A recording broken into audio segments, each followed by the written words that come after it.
Hello student, welcome back my YouTube channel science beta. তো প্রিয় ছাত্রছাত্রীরা, আজকে আমি তোমার সঙ্গে ক্লাস 11-এর নিউটনের মহাকর্ষ সূত্র এই চ্যাপ্টার থেকে গুরুত্বপূর্ণ কিছু এমসিকিউ করাবো। তোমাদের টেক্সট বুক অর্থাৎ ছায়া বইয়ের শেষের দিকে দেবো যে এমসিকিউগুলো আলোচনা, সেটা পরপর প্রথম থেকে আমি এমসিকিউগুলো সমাধান আলোচনা করবো। ওকে, তো আজকের ভিডিওটি খুবই গুরুত্বপূর্ণ হবে এবং কনসেপচুয়াল হবে। ভিডিওটি তোমার প্রথম থেকে শেষ পর্যন্ত দেখবে, কোথায় স্কিপ করবে না। ওকে, তো আমরা আলোচনা শুরু করবো। তো শুরু করার আগে তোমাদের কাছে রিকোয়েস্ট আছে, তোমরা যদি এখনও পর্যন্ত সায়েন্স বিটার চ্যানেল যদি সাবস্ক্রাইব না করে থাকো, অবশ্যই চ্যানেলটি সাবস্ক্রাইব করবে এবং পাশে থাকা বেল আইকনটি প্রেস করবে। কারণ সায়েন্স বিটা চ্যানেলে ক্লাস 10 to 12 ফিজিক্স, কেমিস্ট্রি এবং ম্যাথামেটিক্স ওয়েস্ট বেঙ্গলের যে সিলেবাস আছে সেই সিলেবাস অনুযায়ী ভিডিও আপলোড করা হয়। অলরেডি অনেক ভিডিও আপলোড করা আছে, তোমরা প্লেলিস্ট থেকে দেখতে পারো। ওকে, তো প্রথম যে এমসিকিউটা বলো, সেই এমসিকিউটা দেখো কী আছে। একটি গোলাকার বস্তু অবাধে পড়লে তার ক্ষেত্রে অভিকর্ষ ত্বরণের মান নির্ভর করে বস্তুটির ভরের উপর, বস্তুটির ব্যাসার্ধের উপর, বস্তুটির উপাদান ঘনত্বের উপর। উপরের কোনোটি সঠিক নয়। দেখে নাও, ধরলাম এটা পৃথিবী। ওকে, কোনো একটা বস্তু আছে, একটা 1 কেজি ভরের আছে, একটা 5 কেজি ভরের আছে। ওকে, 5 কেজি 5 কেজি, তাহলে কোনো একটা বস্তু হালকা ভারী যে কোনো বস্তু যদি তাকে বাহ্যিক কোনো বল দ্বারা বাধা না দেওয়া হয়, অর্থাৎ অবাধে পতনশীল। অবাধে পতনশীল বলতে তোমার লিফটের নিউটন সূত্র একটা লিফটের কথা বলেছিলাম, যে লিফট একটা পড়ছে, উপর থেকে তার কেটে দেওয়া হয়, তাহলে লিফটটা যেই ত্বরণ নিয়ে পড়ে সেটা হচ্ছে অবাধে। ওকে, অবাধে পতনশীল বস্তু। তাহলে কোনো বস্তু যদি অবাধে পতনশীল হয়, ওকে, অর্থাৎ সেটা যদি ফ্রিলিভাবে মানে মহাকর্ষ এই পৃথিবীর আকর্ষণ বলের মধ্যে পড়ে থাকে, সেখান থেকে যদি নিচের দিকে পড়ে থাকে, এর ত্বরণ সর্বদা জি হবে। ওকে, পৃথিবীর যে অভিকর্ষ ত্বরণ আছে জি, সেটাই হবে, কোনো পরিবর্তন হবে না। সেটা ভারী হোক, হালকা হোক, বড় হোক, ছোট হোক, যে কোনো ক্ষেত্রে অবাধে পতনশীল ক্ষেত্রে প্রত্যেকটা বস্তুর ত্বরণ অভিকর্ষ ত্বরণের সঙ্গে সমান হবে। এখানে বলেছে কি দেখে নাও, তাহলে একটি গোলাকার বস্তু অবাধে পড়লে তার ক্ষেত্রে অভিকর্ষ ত্বরণের মান নির্ভর করে বস্তুটি ভরের উপর। অবশ্যই নির্ভর করবে না ভরের উপর, বললাম যেটা বস্তুর ব্যাসার্ধের উপর সেটারও ডিপেন্ড করবে না, বড় হোক ছোট হোক সবার ক্ষেত্রে জি সমান হবে। আর কি, বস্তুর উপাদান ঘনত্বের উপর, কি ঘনত্বে তৈরি আছে, লোহা, তামা নাকি, এর উপরও ডিপেন্ড করবে না। তাহলে উপরে কোনোটি সঠিক নয়, অপশান ডি এইটাই হবে। তাহলে একের অপশান ডি। ওকে, এইটাই হবে সঠিক উত্তর। অর্থাৎ কোনো বিষয়ের ওপর এই যে তিনটে বিষয় দিয়েছে তার কোনোটির উপর নির্ভর করবে না। যেহেতু এটা এমসিকিউ কোশ্চেন, সেজন্য আমি ডিটেলসে লিখে করবো না, জাস্ট সমাধানটা আমি তোমাদের দেখিয়ে দেবো। নেক্সট দেখে নাও, 2 নম্বরটা কী আছে। পৃথিবীকে আর ব্যাসার্ধে একটি গোলক ধরলে যে উচ্চতায় অভিকর্ষ ত্বরণের মান ভূপৃষ্ঠের মানের অর্ধেক হবে তা হলো। খুব সুন্দর কোশ্চেন দিয়ে দেখে নাও, এই কোশ্চেনটা খুব সুন্দর আছে। তার মানে 2 নম্বরটা দেখে নাও, বলে যে কি উচ্চতা হচ্ছে ভূপৃষ্ঠে যে মানে এমন একটা উচ্চতা নির্ণয় করতে বলেছে যেখানে অভিকর্ষ ত্বরণের মান ভূপৃষ্ঠে যে অভিকর্ষ ত্বরণ হবে তার অর্ধেক, অর্থাৎ g'=g/2। এখানে বলেছে কি যে উচ্চতাটা কত উচ্চতায় বস্তুটাকে রাখলে অভিকর্ষ ত্বরণের মান ভূপৃষ্ঠ অভিকর্ষ ত্বরণের অর্ধেক। অর্থাৎ এখানে তাহলে কোনো একটা বস্তু আছে, এখানটায় আমার অভিকর্ষ ত্বরণ gm/r², যদি পৃথিবীর ব্যাসার্ধ আর হয়ে থাকে। আর এইটা এখানে উচ্চতা হলে g', এখানে অভিকর্ষ ত্বরণ g', তাহলে g' বলতে পারি কি g'=gm/r+h² ওকে, এইটা। এবার একটা কাজ করি, তাহলে বা আমি এখানে একবারে থেকে g= কি বলতে পারি, g=gm/r²। তাহলে একটা কাজ করছি আমি, এখানে করে দিচ্ছি দেখে নাও gm=gr²। তাহলে এখানটায় বসিয়ে দিচ্ছি, তাহলে বা g'=gm এর জায়গায় gr²/r+h তার হোল স্কোয়ার। তাহলে বা বলতে পারি দেখে নাও g'=g/2, তাই না, g'=g/2, মানটা যদি বসিয়ে দিই তাহলে g/2 = gr²/r+h এর হোল স্কোয়ার। তাহলে এই জি কাটবে। এবার আমরা যদি কোনাকুনি গুণ করি তাহলে বলতে পারি কি r+h/r+h এর হোল স্কোয়ার/r² = 2। তাই না, r+h এর হোল স্কোয়ার/r² = 2। তাহলে এটাকে আমরা এইভাবে বলতে পারি যে r+h/r তার টোটালটার হোল স্কোয়ার, 2 মানে বলতে পারি কি √2 তার হোল স্কোয়ার। দেখে নাও, √2 তার হোল স্কোয়ার মানে কত, √2 উঠে গেলে শুধু 2, তাহলে আমরা শুধু 2-এর জায়গায় √2 স্কোয়ার বলতে পারি। তাহলে এই আর কাটলে 1/, তাহলে আমি যদি দুটোকে হোল স্কোয়ার তুলে দিই তাহলে r/r, এখানে 1/1 প্লাস এখানে h/r ইকুয়াল টু √2। তাহলে বা h/r ইকুয়াল টু √2 - 1। ওকে, এখানে যে 1 আছে সেই 1টা ওইদিকে পাঠালে √2 - 1, তাহলে h equal to √2 - 1 into r। তাহলে এইটা হচ্ছে সঠিক উত্তর হবে h equal to √2 - 1 into r। অর্থাৎ এখানে অপশনটা দেখে নাও, অপশন হচ্ছে ডি। ওকে, অপশন ডি হচ্ছে সঠিক উত্তর। ওকে, নেক্সট কোশ্চেন দেখে নাও। নেক্সট 3 নম্বর কোশ্চেনটা কী বলেছে দেখে নাও। একটি গ্রহের ভর পৃথিবীর ভরের 4 গুণ এবং ব্যাসার্ধ পৃথিবীর ব্যাসার্ধের দ্বিগুণ, গ্রহটির অভিকর্ষ ত্বরণ হলো। খুব সুন্দর কোশ্চেন দেখে নাও, খুব সহজ কোশ্চেন আছে দেখে নাও। কোশ্চেনটা যদি বুঝতে পারো ম্যাক্সিমাম উত্তর তোমার হয়ে যাবে, উত্তর করতে পারবে, প্রত্যেকটা এমসিকিউ উত্তর করতে পারবে যদি তোমরা কোশ্চেনটা ভালো করে বুঝতে পারো। তার 3 নম্বর কোশ্চেনটা বলছে কি, যে আমি পৃথিবীর পৃষ্ঠে অভিকর্ষ ত্বরণ হচ্ছে জি ইকুয়াল টু gm/r²। এবার বলেছে এখানে একটি গ্রহের ভর পৃথিবীর ভরের 4 গুণ, একটি গ্রহের ভর m ড্যাশ ধরলাম, পৃথিবীর ভরের 4 গুণ, যদি mটা পৃথিবীর ভর হয় তাহলে 4m। ওকে, আর ব্যাসার্ধ কত বলেছে, পৃথিবীর ব্যাসার্ধ দ্বিগুণ অর্থাৎ r dash equal two 2r। তাহলে সেই গ্রহের অভিকর্ষ ত্বরণ g dash equal two gm'/r² equal to g into m dash হচ্ছে কি 4m ডিভাইড r ড্যাশ হচ্ছে কি 2r তার হোল স্কোয়ার। তাহলে ইকুয়াল টু 4gm/4r²। তাহলে 4 কাটলো, gm/r² মানে কি শুধু g, তাহলে g dash equal two g হবে। ওকে, এখানে দেখেন নিউমেরিক্যাল উত্তর দিয়েছি। আমরা জানি কি ভূপৃষ্ঠে অভিকর্ষ ত্বরণ g এর মান কত হচ্ছে 9.8 মিটার/সেকেন্ড²।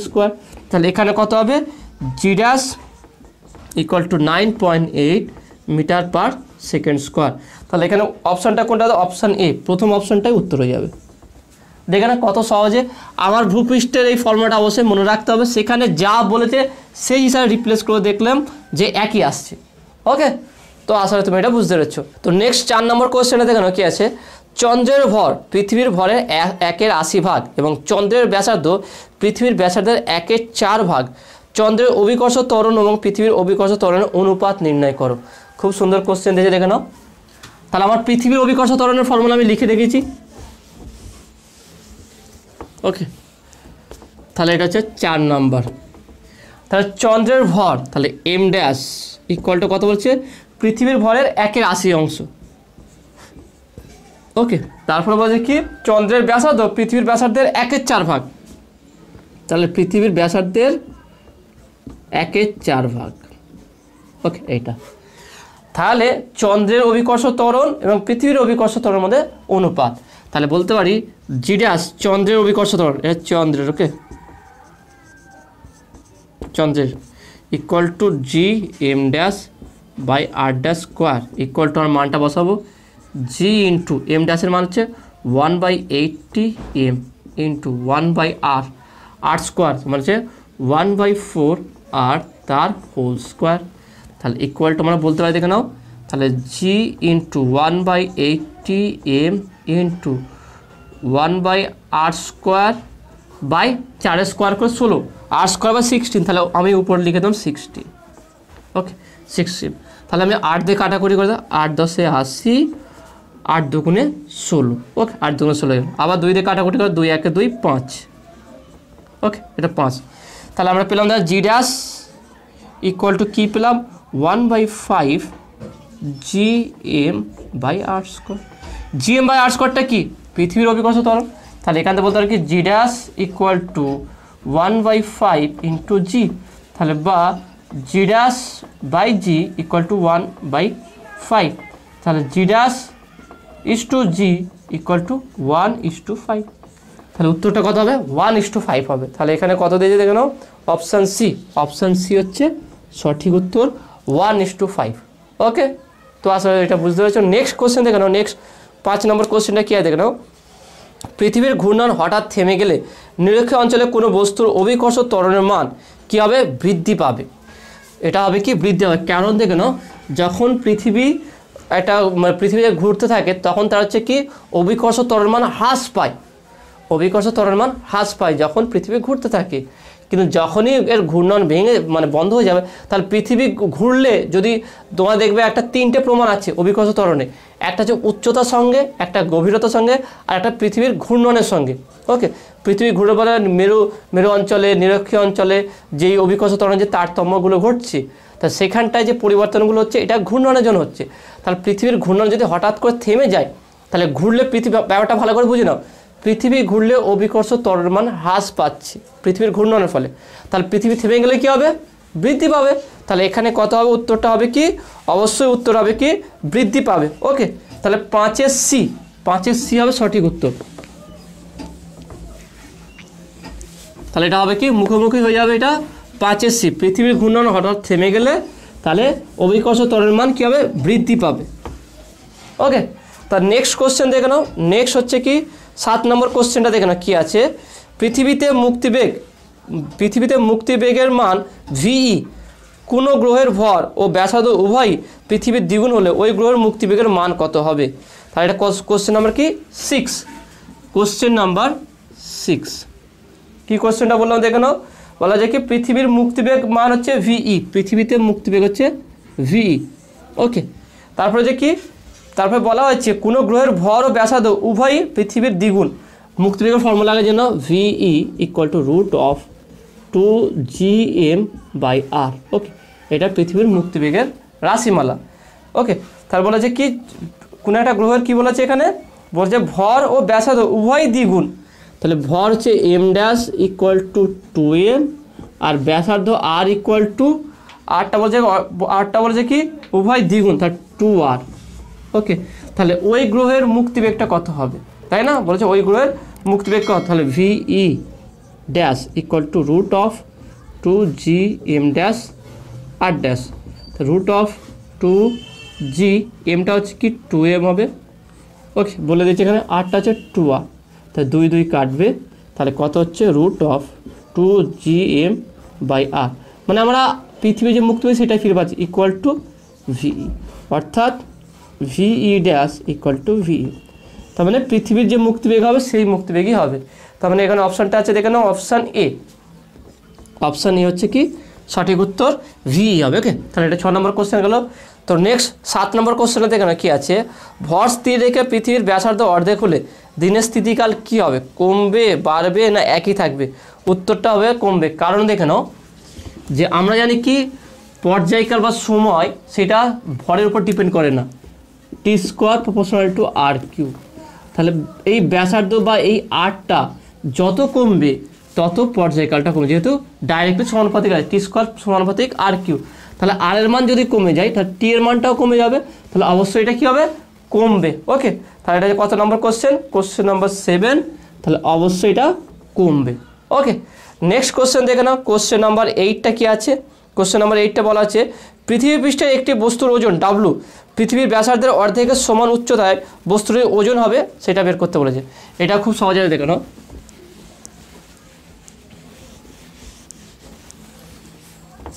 তাহলে এটা হচ্ছে কি 8 নম্বর কোশ্চেন।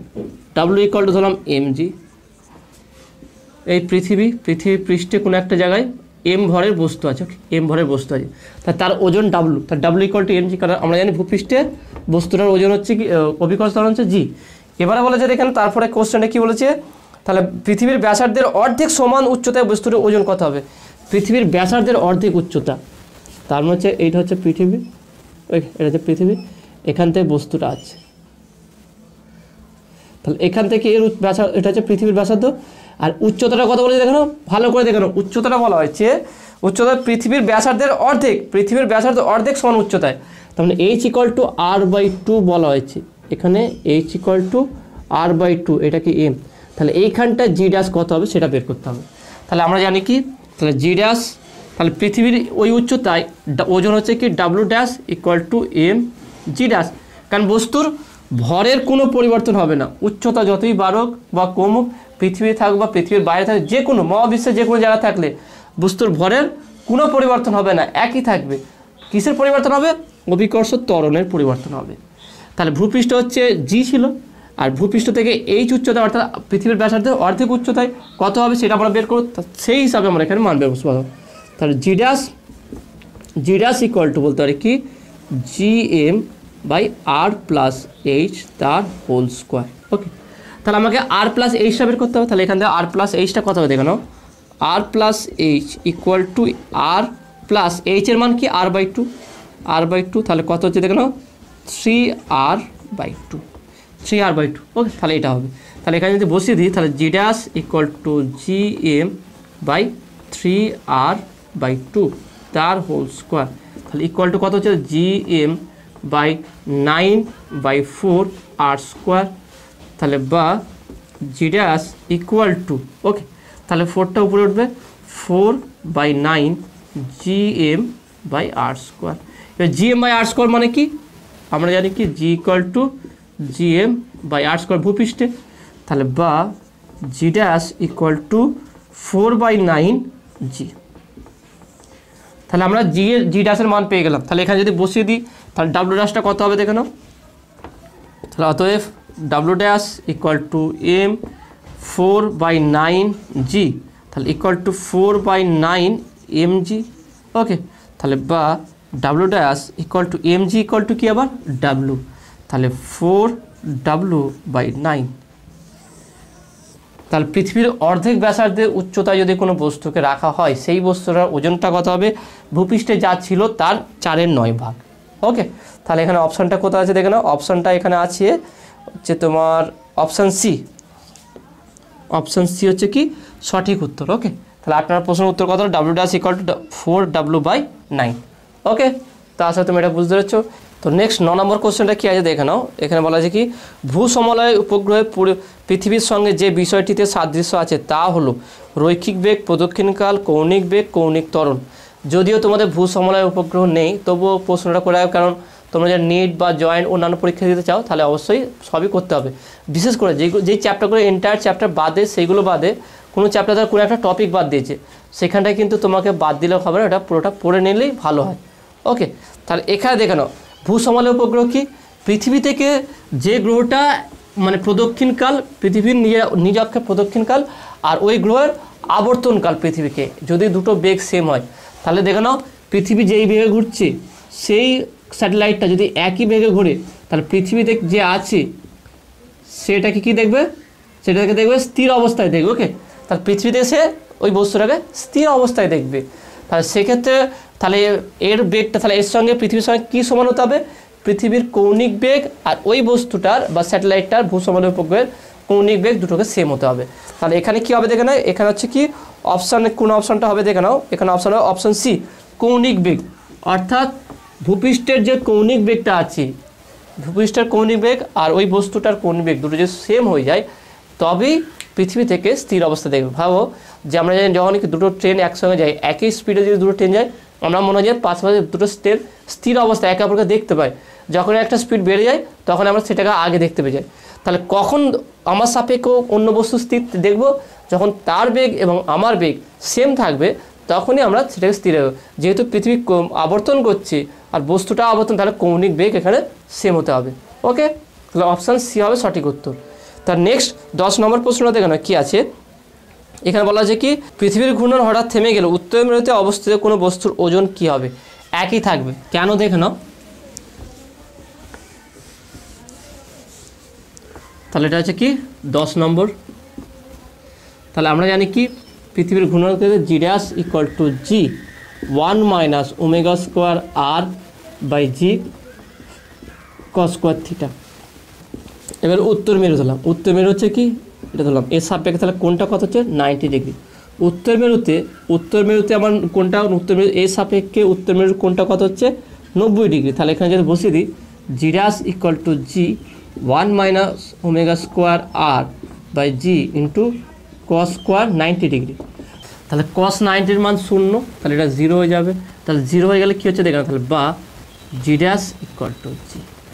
তাহলে দেখতে পাচ্ছি আমরা কি যে মেরুতে উত্তর মেরু বা দক্ষিণ মেরুতে বস্তুর যা ওজন ছিল আগে একই থাকবে, কোনো পরিবর্তন হবে না বা হ্রাস হবে না। তাহলে এখানে যদি আছে দেখেন পৃথিবীর ঘূর্ণন হঠাৎ থেমে গেলে উত্তর মেরুতে বস্তুর অবস্থিত কোনো বস্তুর ওজন সেটা একই থাকবে, অর্থাৎ অপশান বি একই থাকবে। ওকে, তো নেক্সট 11 দাগের কোশ্চেনে দেখো কি আছে, ভর স্থির রেখে যদি পৃথিবীর ব্যাসার্ধ হঠাৎ তার বর্তমান মানের 80% করা হয় তবে পৃথিবীর অভিকর্ষ ত্বরণের মান কত হবে? বর্তমান মান যা আছে তার 80% যদি করা হয় তাহলে কি হবে দেখে নাও। তাহলে 11 দাগের কোশ্চেন, তাহলে কি পৃথিবীর ভর স্থির রেখে পৃথিবীর ব্যাসার্ধ হঠাৎ তার বর্তমান ব্যাসার্ধ r ড্যাশ ইকুয়াল টু হচ্ছে কি বর্তমান, ওকে, তার ব্যাসার্ধ হঠাৎ তার বর্তমান মানে 80% করা হয়, তখন 80% অফ r ব্যাসার্ধটা তার অর্ধেক করা হচ্ছে। তাহলে এখানে 80% মানে কথা বলতে 80/100 ইন্টু r, তা 4 25 100, ওকে, 4 25 100, 4 2 8 20, ওকে, এটা আবার 5 দিয়ে কাটবে, 5 5 25, ওকে, 5 4 20, তাহলে কত হচ্ছে 4/5 r এইটা। তাহলে আমার অভিকর্ষ ত্বরণের ফর্মুলা কী হচ্ছে দেখে নাও, নর্মাল ছিল কি g = gm/r², তাহলে এখন কত হবে দেখে নাও, g ড্যাশ = gm/4r/5 তার হোল স্কোয়ার, তাহলে g ড্যাশ = বলতে পারি gm/16r/25 স্কোয়ার, ওকে, তাহলে এখানে বলতে হয় তাহলে বা g ড্যাশ = 25/16, ওকে, 25/16 gm/r², আর gm/r² সেটা কি g, তাহলে বা বলতে পারি, আমরা এখানে বলতে পারি বা g ড্যাশ = 25কে আমি ভাঙছি 16 + 9/16 ইন্টু g, দেখে নাও তারপরে কী হবে দেখে নাও,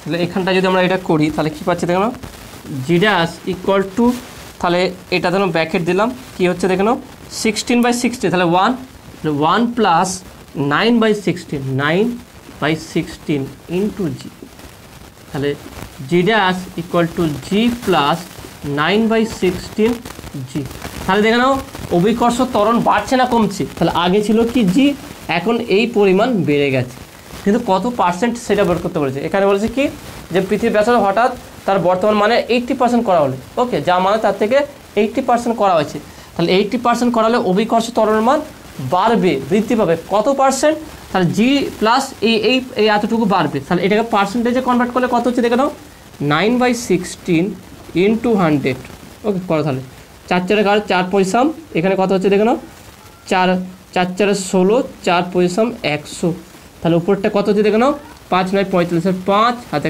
4 9 2 18 19 20 21 22 22/4, তাহলে এটাকে যদি কাটাকুটি করে দেখে নাও তাহলে 4 5 20, তার 4 6 24, তারপরে পয়েন্টটা আরও থাকবে, তার মানে অ্যাপ্রক্স কত হচ্ছে 56%, তাহলে 56% কী হবে অভিকর্ষ ত্বরণ মান বৃদ্ধি পাবে। তাহলে এখানে দেখে নাও, তাহলে এখানে বলছে অপরিবর্তিত থাকবে, এটা হবে না, 36% কমে যাবে, এটাও হবে না, 36% বাড়বে, এটাও হবে না, প্রায় 56% বাড়বে, তাহলে এটাই হবে। তাহলে অপশান কী হচ্ছে, অপশান ডি, অপশান ডি হবে সঠিক উত্তর, অর্থাৎ 56% অভিকর্ষ ত্বরণ মান বৃদ্ধি পাবে, ওকে। তো নেক্সট 12 দাগের কোশ্চেনে দেখে নাও কী আছে, পৃথিবীর ব্যাসার্ধ r হলে ভূপৃষ্ঠ থেকে যে উচ্চতায় অভিকর্ষ ত্বরণের মান ভূপৃষ্ঠের মানের 1% হবে তা হলো, খুব সুন্দর কোশ্চেন দেখে নাও, এই কোশ্চেনটা আমরা এখানে পার্সেন্টেজ আকার দিয়েছে, তাহলে কীভাবে করবো দেখে নাও,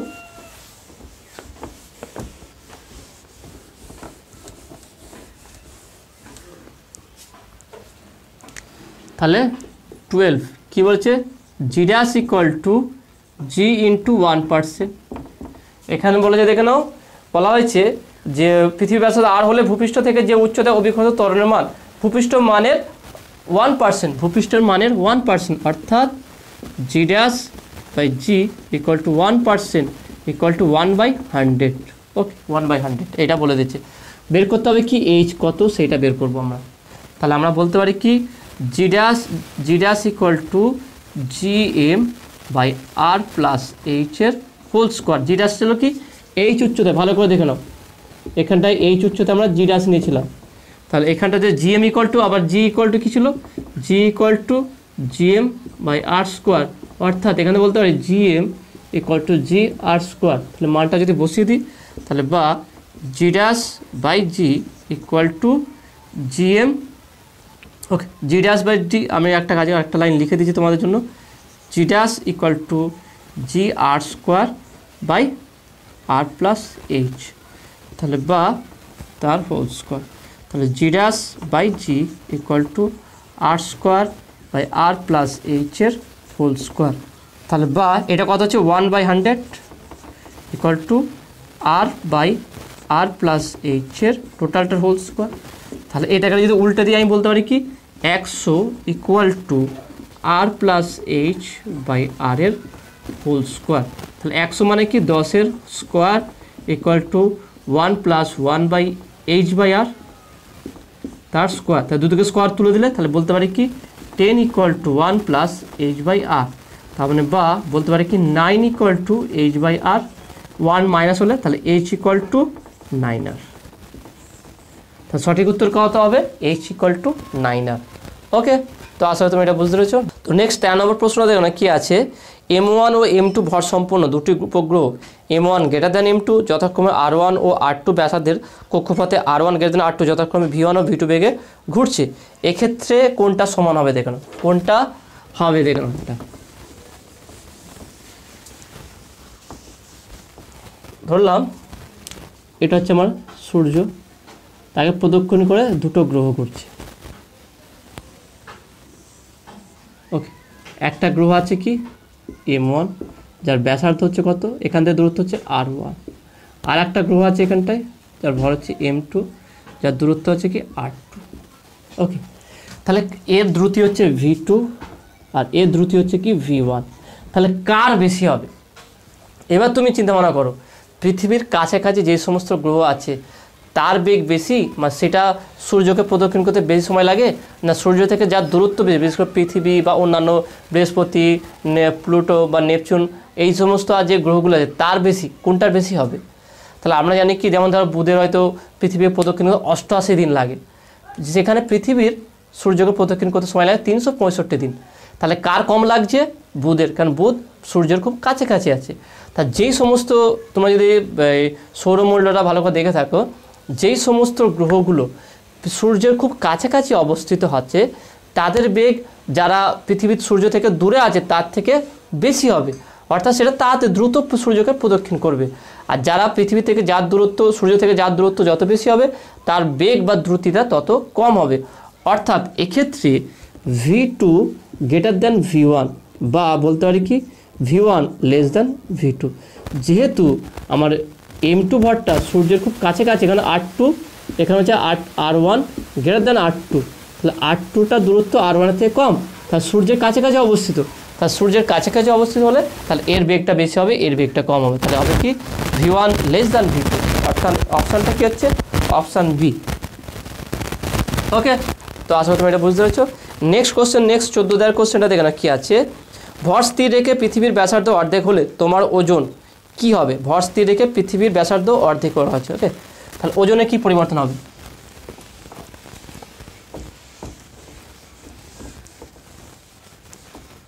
ওকে, এটা কত নম্বর কোশ্চেন, কোশ্চেন নাম্বার 14।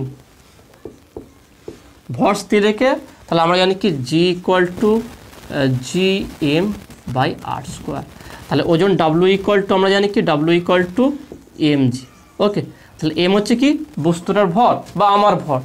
এবারে কি বলা হচ্ছে, ভর স্থির রেখে পৃথিবীর যে ভর আছে সেটা স্থির রেখে ব্যাসার্ধকে কী করা বলা হচ্ছে, ব্যাসার্ধ অর্ধেক হলে, তাহলে সেখানে G ড্যাশ ইকুয়াল টু কী হবে দেখুন, G dash equal two GM/r/2 তার হোল স্কোয়ার। ওকে, তাহলে এখানে G dash equal two GM/r²/4, তাহলে 4GM/r², তাহলে এইটাই তো G, তাহলে G dash equal two 4G। তাহলে W ড্যাশ কী হবে, W dash equal two mg dash, তাহলে m ইন্টু G ড্যাশে 4G। ওকে, তাহলে বা W dash equal two 4mg, তার মানে 4W, মানে ওজনটা কি হবে 4 গুণ হবে। এখানে অপশানটা দেখেন কোনটা হবে, এটা হচ্ছে অপশান ডি, অপশান ডি 4 গুণ, যা ওজন ছিল আগে আমার এখন তার 4 গুণ ওজন বৃদ্ধি পাবে, অর্থাৎ যা ছিল তার থেকে 4 গুণ সেটা হয়ে যাবে। ওকে, তার নেক্সট কোশ্চেন দেখে নাও। নেক্সট 15 নম্বর প্রশ্নটা কী আছে দেখে নাও, ভূপৃষ্ঠ থেকে h উচ্চতায় g এর মানের পরিবর্তন ভূপৃষ্ঠ থেকে x গভীরতায় g এর মানের পরিবর্তন সমান হলে কোনটা সমান হবে দেখে নাও। খুব সুন্দর কোশ্চেন দেখে নাও। কোশ্চেনটা আমি তোমাদের বুঝিয়ে দিচ্ছি। 15 দায়ের প্রশ্ন দেখি। তাহলে এই হচ্ছে আমার পৃথিবী।